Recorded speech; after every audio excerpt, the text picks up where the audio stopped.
Fala, líder, tudo bom? Eu estou aqui em mais uma entrevista com Alfas e dessa vez eu vou entrevistar o Diego Rocha, conterrâneo meu, baiano também, só que ele não está na Bahia, né? Graças ao Zoom aí, ele está lá nos Estados Unidos. E ele vai contar um pouquinho para a gente aí da experiência dele como líder nas suas diversas áreas de atuação e que um pouco dessa experiência possa servir para a nossa própria experiência, para a gente crescer como líderes.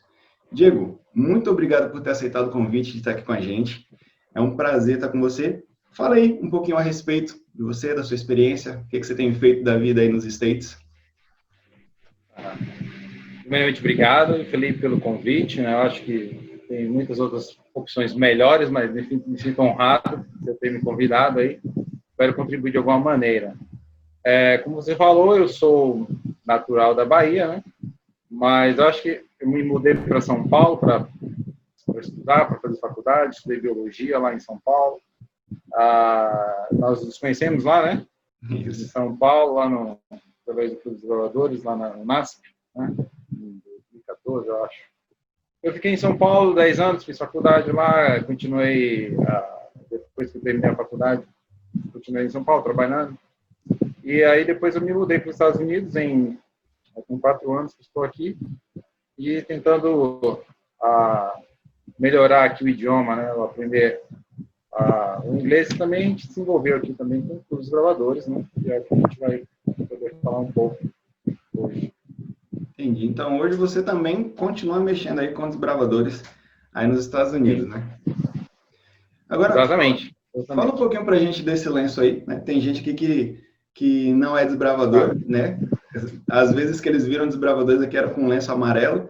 E esse lenço diferente aí, o que ele... Diferente, né? Então, é o seguinte, aqui nos Estados Unidos, o lenço oficial também, o lenço de forma de galinha é amarelo, como na América do Sul. Uhum. Tem um detalhezinho diferente do lenço, tem uma borda preta, mas assim, é amarelo, mesma coisa. Esse lenço é um lenço que nosso clube, nós fizemos um lenço comemorativo, né, para o Campuri de 2019, que é o Campuri, conhecido como Campuri Internacional, né, de Norte Country. O nosso clube fez esse lenço. Né? Eu tinha fazer uma propagandinha aqui, né, básica, né, você deixa. Claro.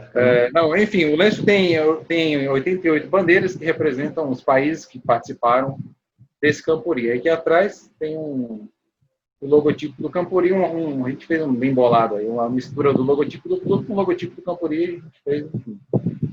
Foi meio que sucesso lá do Campuri, mas é isso aí. Bacana, caramba, 88 países, cara, é bastante então, gente. Desculpa te interromper, só um detalhe, assim, na verdade, o número final foi mais, acho que foi 100 e poucos, mas como a gente tinha que fazer o lenço, né, não dá para fazer um lenço na noite antes do Campuri, a gente pegou o número oficial que tínhamos, enfim, um pouco antes do Campuri, para dar tempo de fazer o lenço, entendeu? E aí o lenço foi a costura foi em um lugar, as bandeiras veio de outro lugar, o bordado, enfim. Mas na época que nós concluímos, o lenço eram 88 países participantes. Depois entraram mais, mas daí não tem como fazer. Aí quem chegou atrasado fica de fora. Fica de fora. Tá certo. Bacana. Então, Diegão, conta aí um pouquinho. Você falou que tinha aberto um clube aí também nos Estados Unidos. Que cidade aí que você está? Sim. Eu estou na cidade de Filadélfia, o estado da Pensilvânia. Aqui na nossa cidade fica umas 2 horas, mais ou menos, de Nova York. Então, a gente está aqui na costa leste, né? Mais ou menos, se você olhar o mapa dos Estados Unidos, mais ou menos no nordeste dos Estados Unidos, mais ou menos. E aí, a gente veio para cá. Você perguntou sobre a fundação do clube. Eu vim para cá em 2014, fiquei 6 meses, né? Voltei para o Brasil, depois voltei em 2016 e nós iniciamos o clube aqui na igreja. Não tinha clube, é uma igreja brasileira, né? Nós frequentamos, então é um clube brasileiro fora do Brasil, né? Aí a gente faz algumas adaptações aqui, né? Tem o coração brasileiro, a alma brasileira, o espírito brasileiro de ser desbravador, mas algumas adaptações foram necessárias, assim. Entendi. Eu vejo você com um espírito bem empreendedor, né, cara? Porque você chegar num lugar, você viu a oportunidade, a necessidade, né, de construir o Clube Desbravadores aí. Por mais que sejam brasileiros, mas você está numa região que não é culturalmente, nem linguisticamente, igual que no Brasil, né? Conta aí, quais foram os seus maiores desafios para poder fundar o clube, para poder estar administrando esse empreendimento, vamos dizer assim? Ok. Realmente foi um empreendimento. Então, assim, a primeira grande dificuldade, digamos, é a língua, né? Uhum. Porque quando eu saí do Brasil, eu tinha uma noção de gramática. Minhas bases do idioma foram no Brasil, sim. Mas, embora a igreja é uma igreja brasileira, os membros são brasileiros em sua maioria, mas as crianças, a maior parte delas nasceu nos Estados Unidos, né? Uhum. Então, são filhos de brasileiros, mas nasceram lá. Então, assim, mas você precisa do idioma para você, por exemplo, você vai começar um clube, você precisa entrar em contato com o quê? Com a associação local, certo? Né? Eu acredito que a maioria das pessoas sabe o que é uma associação, né? Aí você tem que entrar em contato, mas eu fui procurar e-mails, eu tenho que conversar em inglês e tal. E aí existe... Então, o idioma seria um primeiro desafio. Um outro desafio grande, ninguém, só tinha eu que com experiência de oradores na igreja. Ninguém, zero pessoas sem experiência, qualquer experiência. Tinha um ou outro, assim, no máximo 2 pessoas, vamos dizer, que foram desbravadores quando eram crianças, mas que já saíram que há muitos anos, que, tipo, enfim, 0 pessoas, não tinha ninguém com experiência. Né? Além de ser uma outra realidade. Então, tipo, um outro desafio foi esse. Então, falta uma estrutura de equipe, né? Então, assim, você começar um empreendimento do zero, você não tem pessoas que tenham experiência naquele ramo, tem a questão do idioma também, e um pouco também da questão cultural, de você adaptar. Vou dar um exemplo para você que é desenvolvedor, Felipe, você vai entender. Uma coisa que é uma dificuldade que eu tive para aceitar. Vou falar para você, por exemplo, a meia volta, vou ver, da Ordem Unida, certo? A gente faz no Brasil pela esquerda, né? Isso. Aqui é pela direita. Entendeu? E a gente só para te dar um exemplo. Virar que já fica automático, né? E você tem coisas que você aprende na sua cultura e tal, que você fica assim, cara, é assim, tem que ser assim. E você fica... Aqui não, aqui é o contrário. E ainda tem um esqueminha diferente também. Você faz um negocinho com o pé, um negocinho até legalzinho, mas enfim, é pela direita. Então, assim, só para mencionar um exemplo da questão cultural, que é aquilo, né? Enfim, eu te dei um exemplo só. Então, assim, essas eu acho que seriam os maiores desafios. Além de que você está começando do zero, né? Acho que a maioria do seu público sabe que se você tem um clube de gravadores, se você vai ser diretor do clube, 2020 você vai ser diretor do clube, beleza.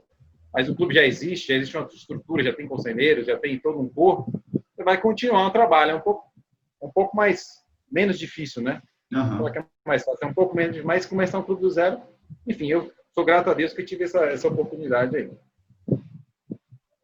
Então, se o pessoal já tivesse um preparo antes, estaria mais tranquilo, né? O maior desafio para começar qualquer empreendimento aí, incluindo o Clube Desbravadores, acho que, na verdade, antes de você abrir o clube, seria treinar o seu pessoal, né?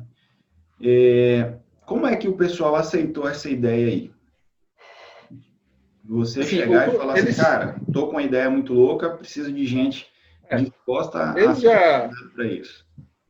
Uma coisa positiva é que assim, a igreja local, né, ali abraçou a ideia, né? Para eles era ok, novidade. O cara veio do Brasil, faz aí, entendeu? Você sabe fazer, então você faz. Então, assim, houve um apoio nesse sentido da igreja, sim. Agora, aquele apoio moral, né? Porque o apoio de ir lá no domingo, de aquelas coisas. Enfim, as pessoas que eu fiz assim, eu mandei uma mensagem, cara, num grupo de WhatsApp. Pessoal, vamos começar um clube de oradores. Se você tem interesse, nos procure. Se você tem experiência zero, não me interessa. Só tem motivo de você estar motivado, quer trabalhar, quer ajudar? Não sabe nada, não sabe nem o que é. Enfim, vamos fazer uma reunião dia tal, vamos falar sobre isso, vamos fazer o treinamento. Enfim, começou assim. Então, as pessoas, de uma certa maneira... É uma igreja pequena também, além disso, tudo esse detalhe aí, tem uma igreja pequena, uma comunidade brasileira inserida num outro país, o número de crianças na idade para os exploradores, que era, né, de 10 a 15 anos, também era poucas crianças. Mas, assim, eu senti que houve um apoio, no modo geral, né? Aquele apoio moral, vamos fazer. Enfim, teve uma aceitação, digamos assim. Bacana. Você falou um negócio aí que eu captei aqui, eu achei interessante, eu acho que é válido para qualquer área que tá. Você falou assim, cara, mandei uma mensagem no WhatsApp procurando gente que estava disposta, na realidade, né? Não tanto com experiência. Na sua experiência como líder, o que tem sido mais fácil de trabalhar? Com pessoas que são dispostas, mas que não têm tanta experiência, ou com pessoas que têm experiência, mas não estão dispostas? Não têm motivação, vamos dizer. Essa é uma muito boa pergunta. Essa é uma ótima pergunta. Eu acho que o ideal seria você trabalhar com pessoas que têm experiência e que estão dispostas, né? Idealmente. Mas você juntar as duas coisas. Infelizmente, isso não acontece bastante. Cara, eu diria para você que se eu pudesse escolher entre um disposto sem experiência e um com experiência não disposto, certamente eu prefiro um que esteja disposto, né, sem experiência, porque essa pessoa aprende, né? Compromisso, uma coisa que eu lembro que eu comentei, você está interessado em participar e tem compromisso, vamos lá. Você não tem obrigação de saber as coisas, a gente vai aprender junto. Então, o que eu preciso de você é compromisso. Vamos lá, vamos fazer, vamos aprender junto. E isso aconteceu, enfim, uma dessas, por exemplo, uma dessas pessoas que aceitou esse convite na época, em 2016, né? A gente fundou o clube em 24 de julho de 2016, começou oficialmente o clube, né? Então, alguns meses antes, a gente falou, conversou, discutiu, treinou e tal. Então, uma dessas pessoas que não tinha experiências, hoje, ela é diretora do clube. Olha só. Né? Então, esse ano, 2020, eu não sou diretor do clube mais, eu sou associado. E ela é diretora. E ela é uma pessoa que aceitou esse convite aí 4 anos atrás, entendeu? Sem experiência também, zero. Uhum. E aí, se você quiser falar também sobre uma ótima, uma coisa positiva dentro da liderança, né, independente de onde você esteja,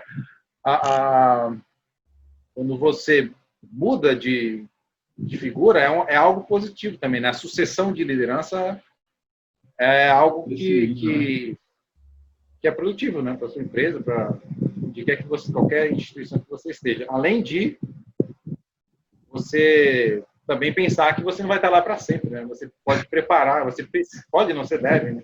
Preparar alguém, né, para te substituir. E se você me permite, eu estou falando aqui, você pode me interromper. Tem uma frase, cara, que eu leio, tem uma frase que eu aprendi quando eu era desenvolvedor, criança, adolescente ali. E nunca esqueço, agora me veio aqui à mente. Todos são indispensáveis. Todos são indispensáveis, mas ninguém é insubstituível. Caramba, essa frase profunda, cara. Todos são indispensáveis, né? A gente conta com todos vocês, mas você não é você é insubstituível, você está lá para sempre. Então, assim, eu ouvi isso desde os jogadores há muito tempo e é uma frase que me acompanha aí também. Nossa, e eu acho que é uma frase extremamente válida para qualquer líder, né? Criar um negócio que seja maior do que ele mesmo, né? Se a gente for ver aí as grandes corporações, como a Walt Disney, a Apple, a Microsoft, enfim, foram criadas por pessoas com essa visão, né? Pô, um dia eu não vou estar aqui, mas eu quero deixar o meu legado, então eu preciso de outros líderes tendo para isso. E, cara, eu achei bacana esse relato que você falou aí da moça que começou, e eu garanto, há 4 anos atrás, ela nem imaginava a possibilidade dela ser diretora hoje, né?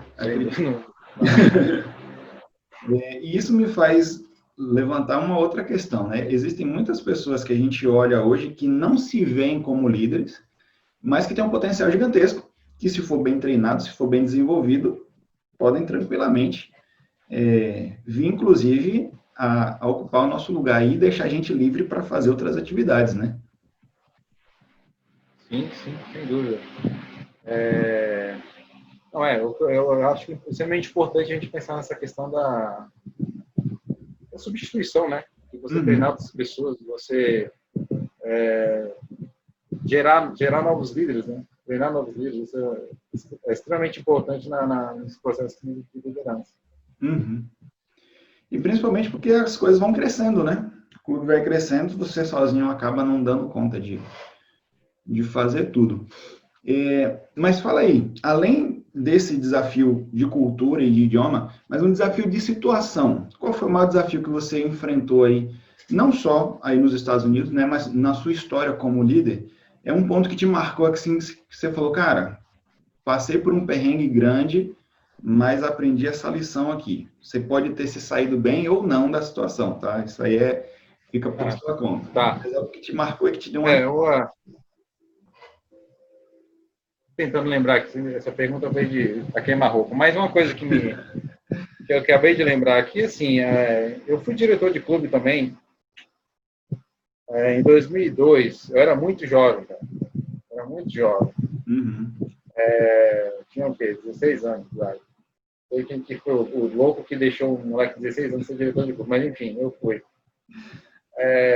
Um grande desafio, né? Uma coisa que eu, graças a Deus, vejo como um sucesso que a gente conseguiu, né? Porque, assim, além de eu ser jovem, eu estava substituindo um diretor que tinha toda uma tradição, um cara que já era diretor há muito tempo, e fica aquela sombra, né, daquele grande líder, aquela referência, aí você fica, querendo ou não, as pessoas comparam, né, querendo ou não, as pessoas começam a observar as diferenças e tal, enfim. Aí existia essa sombra, e eu era muito jovem. Mas, apesar de certamente eu ter cometido erros, então, certamente eu ter dado cabeçada, né? Mas, assim, no final do ano a gente foi para o Campuri, né? Que o Campuri é um evento dos jogadores, que é o maior evento que a gente tem, né? Que o clube se prepara durante o ano, tudo aquilo, vocês sabem. O clube foi para o Campuri e conseguiu ir para o Campuri, né? É uma coisa grande. É uma grande conseguiu, vitória. Sim, e ônibus, viagem, não sei o quê. Antigamente era, né? Mas não que é tão antigamente assim, né? 2002 não é tão antigamente assim, mas e a gente foi para o Campuri e conseguimos lá o padrão máximo, né? A classificação máxima. Então, isso foi uma grande vitória para mim, com um jovem diretor. Né? Então, isso foi uma dificuldade que eu tive, a questão de dificuldade daquela questão de aceitação, né? De você estar assumindo um clube de tradição, um clube importante, um clube que tem uma história, né? Substituindo uma pessoa com experiência também, e você alcançar os seus objetivos aí durante o ano. Cara, isso daí é bacana que você falou, porque assim, tem muito líder novo nessa situação, né? Às vezes é um cara que é um gerente, ou que ele é um ancião de igreja, alguma coisa assim, mas ele tem um líder já com experiência, e agora ele se vê nessa situação de, poxa, eu tenho que substituir o meu mestre, vamos dizer assim.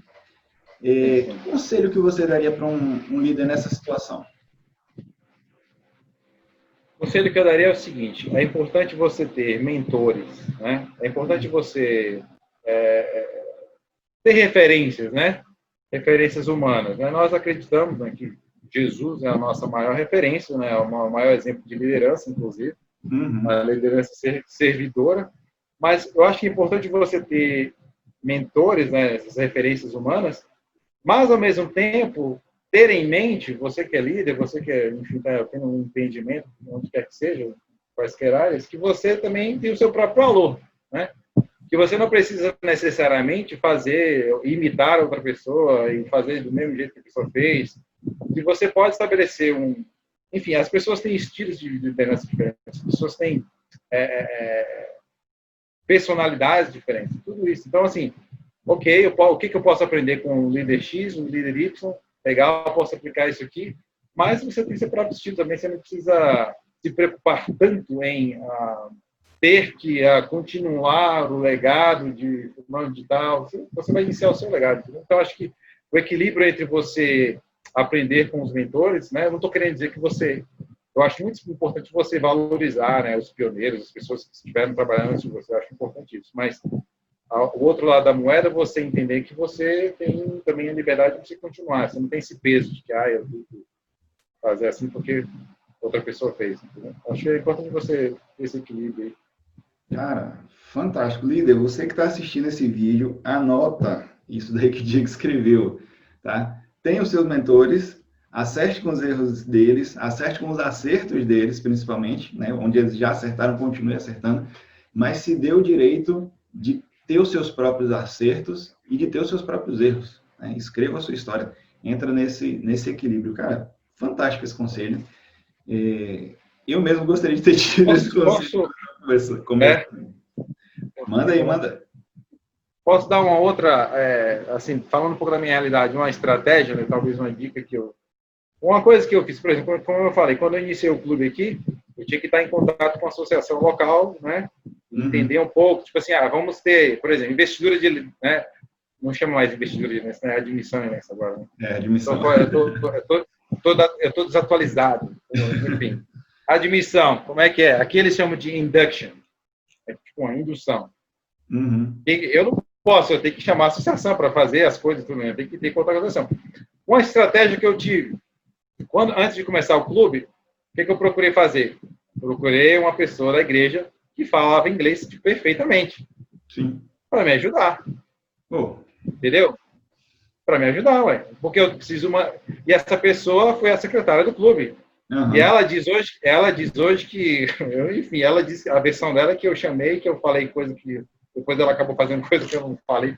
Enfim, ela entrou no clube, é secretária do clube e está aí até hoje, ama o clube, entendeu?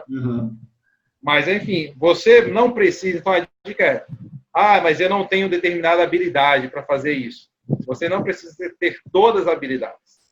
Se você monta uma equipe que supre as necessidades básicas, ok, você não precisa, como líder, ter todas as habilidades. Não foi o que eu fiz. Ela tinha... Não é que eu já escrevia e-mail, falava inglês mais ou menos, mas queria uma pessoa que falava 100%. Ela é americana, nasceu aqui, filha de brasileiro, falava inglês perfeito, português perfeito.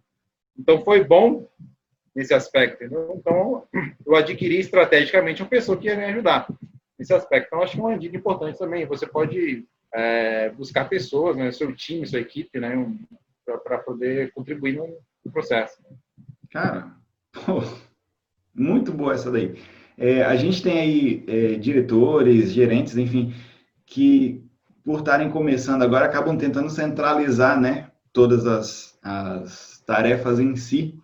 E, cara, a gente não tem como ser bom em tudo, fato, né? Então, essa dica que você deu aí, do delegar e do montar uma equipe para suprir as suas fraquezas, cara, é fantástica. E conta aí, como é que... Porque eu acredito que não foi só ela, né? Você acabou montando uma equipe toda junto para te ajudar. Em que aliviou a sua carga de trabalho ter essa galera ao seu lado? Faz uma comparação. Se você tivesse que fazer esse trabalho todo sozinho e com a equipe, como é que seriam essas duas realidades? Se fosse fazer tudo sozinho, não faria, né? Mas não tem como. Enfim, são etapas, né? Assim, eu vou falar da experiência dos desenvolvedores que pode ser aplicada para outras esferas aí. Você precisa ter uma equipe, né? Você começar uma coisa, né? A gente entende que existem países ou situações que são mais complicadas e menos complicadas. Como eu falei, a igreja não era uma igreja grande, então as pessoas aceitaram. Então eu lembro que inicialmente eu como diretor, tinha secretário, tinha um diretor associado, uma diretora associada e 2 conselheiros. E tinha um capelão. É isso, não esqueci ninguém. Então, uma equipezinha boa, né? Sim, já. Mas acontece também que aí tem uma outra característica aqui dos Estados Unidos, vamos dizer assim, você vem de outro lugar e vem para cá. Uma coisa que acontece, as pessoas vêm e vão embora. Vêm, depois mudam. Então, existe essa flutuação aí de pessoas que vêm e vão, entendeu? Às vezes por questões de viagem mesmo, aqui está ruim, por alguma situação, vou para outra cidade, vou para outro estado, eu volto para o Brasil. Então, essa equipe que eu mencionei, ela depois ficou fiquei sem diretor associado, eu fiquei meio manco, né? Mas, assim, respondendo a sua pergunta mais diretamente, seria muito mais complicado, muito mais complexo fazer um trabalho sozinho se você não tiver equipe. Principalmente se você entende como é a estrutura do curador, você precisa encontrar pessoas, né? Então, eu falei, primeiro eu fiz um convite, abertamente, lá, no grupo de WhatsApp, falei, irmãos, é isso aí que a gente está afim.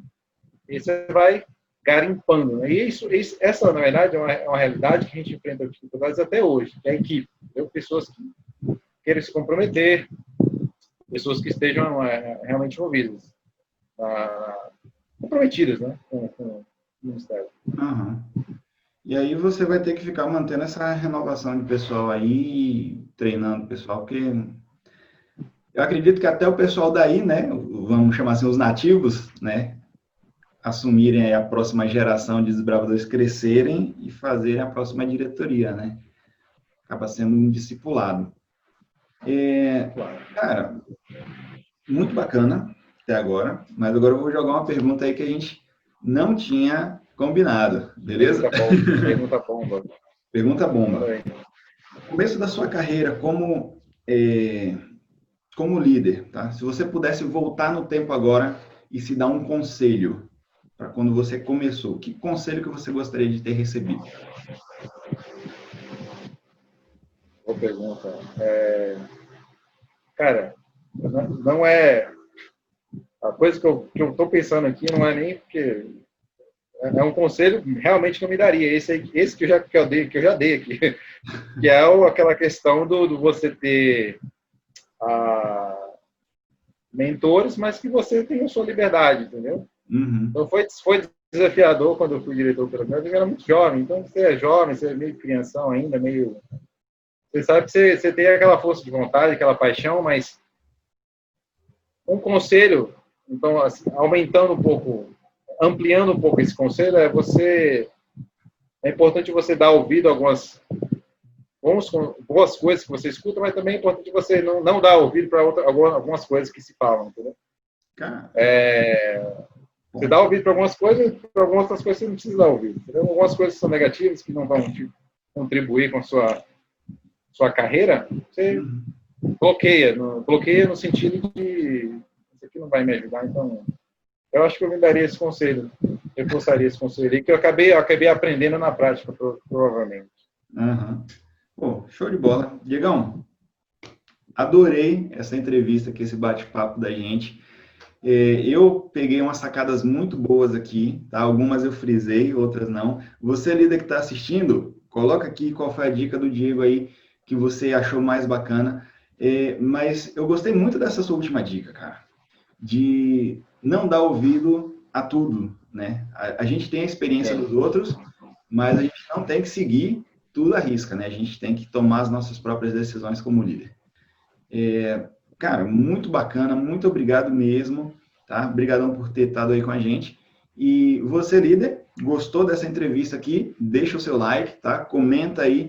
E se você conhece alguém, algum empreendedor, algum outro líder que vai aproveitar essas dicas que o Diego deu pra gente, compartilha esse vídeo para ele também. Beleza? Diegão, um abraço, meu brother. Espero que a gente possa se encontrar aí pessoalmente logo, logo. Sim. E a gente se vê no próximo vídeo. Tchau, galera. Um abraço, obrigado.